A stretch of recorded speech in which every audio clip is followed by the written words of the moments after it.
कि नव दिन कर पूजा पाठ हो कि माई चरण में पटका माथ हो कि तोहरा के वोट तबे दी सारा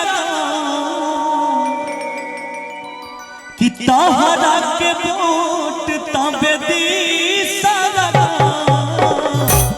अब देखी का कहत रे रोतिया ए सैया ए राजा जी बलमुआ जीत जइबो अबकी मुखिया के चुना सजनवा जीत जइबो अबकी मुखिया के चुना। औरतिया कहत रे अपने राजा जी से राजी भैया क्या कहते हैं देखिए कि नव दिन कर पूजा पाठ हो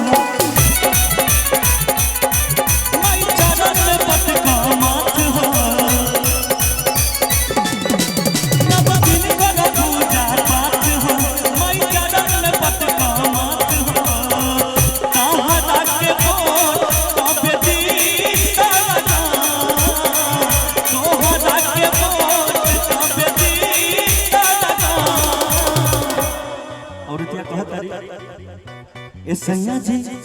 ए राजा जी ए सैया जीत जइबो अबकी मुखिया के चुना सैया जीत जइबो अबकी मुखिया के चुना। हो क्या बात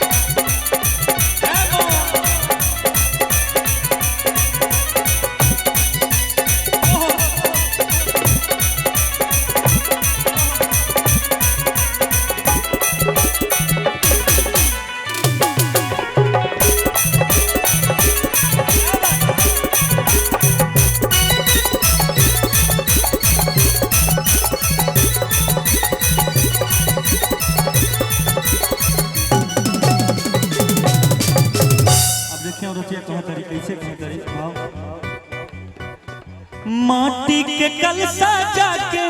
तोहरा घर से लावा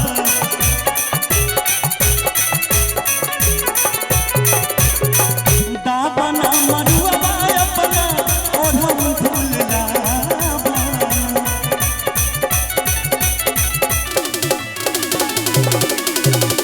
माटी के तोहरा घर से कन्या चुनावा दाबना मरुआ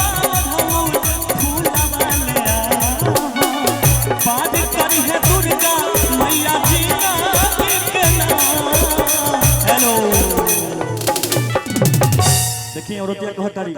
कि पार करी है दुर्गा मैया जीना के नाम और की ए सैया जी ए राजा जी ए सैया जीत जइबो अबकी मुखिया के चुना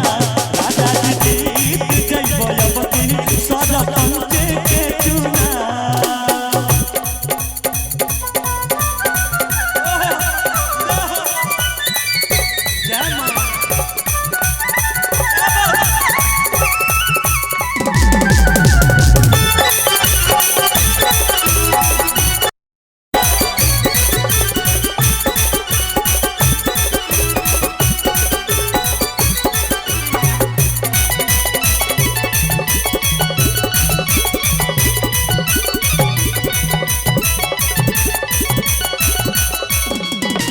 अब देखिए औरतिया का कहतारी कि आंगना में नवा को कुंवारी खियाए आसीबे सुमिता से भजन गावाए कि आंगना में नवा कुंवारी खियाए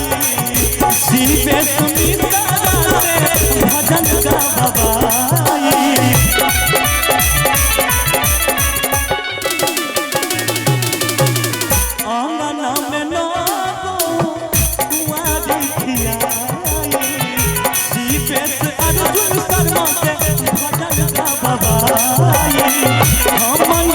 हम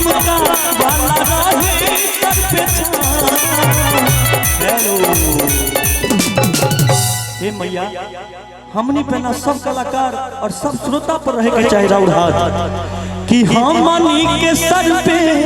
रही ममता के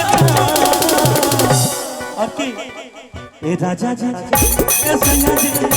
ए राजा जी हेलो हम चाहते हैं सब लोग अपना अपना जगह पर नाच के झूम के तब गाना गावे के भाई सब लोग वाह हमनी के सर पे रही ममता के ए राजा जी ए सैया जी ए राजा जी जीत जइबो यबकी मुखियाई के चुना बलुआ जीत जइबो यबकी मुखियाई के चुना नव दिन कर पूजा पाठ हो माई चरण में पटको मात हो कहाँ के वोट तबे दी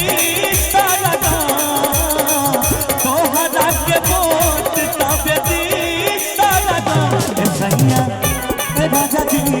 बलमुआ जी जय बलवती मुखियाई के चुना सजनवा जी जय बलवती मुखियाई के चुना बलमुआ जी जय बलवती मुखियाई के चुना सजनवा जी जय बलवती मुखियाई के चुना सजनवा जी जय बलवती